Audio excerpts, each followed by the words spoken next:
शिवसेना उद्धव बाळासाहेब ठाकरे गटाचे नेते अंबादास दानवे यांना गेल्या 3 ते 4 दिवसांपासून सतत धमक्यांचे फोन येत असल्याची गंभीर घटना समोर आली।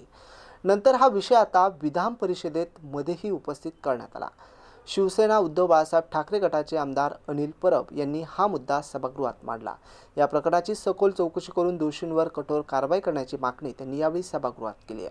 सभागृहाचे माजी विरोधी पक्षनेते अंबादास दानवे यांना 11, 12, 13 आणि 14 मार्च रोजी मोबाईल नंबर 9595959303 या मोबाईलवरनं सतत जीवे मारण्याची धमकी येते। सभापती महोदय, या सदनाचे माजी विरोधी पक्षनेते यांना सतत धमक्या येत आहेत, कापून टाकू, मारून टाकू, बायका पोरांना मारून टाकू। त्यांनी अर्ज केलेला आहे की अशा प्रकारच्या धमक्या येत आहेत। अजूनपर्यंत याच्यावरती कुठली कारवाई झाली नाही।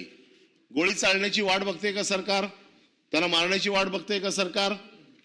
या सभागृहात त्यांनी वेगवेगळ्या गोष्टी उघडकीस आणल्या आहेत। सभागृहाच्या बाहेर ते वेगवेगळ्या गोष्टी उघडकीस आणतायत। याचा काय संबंध आहे काय?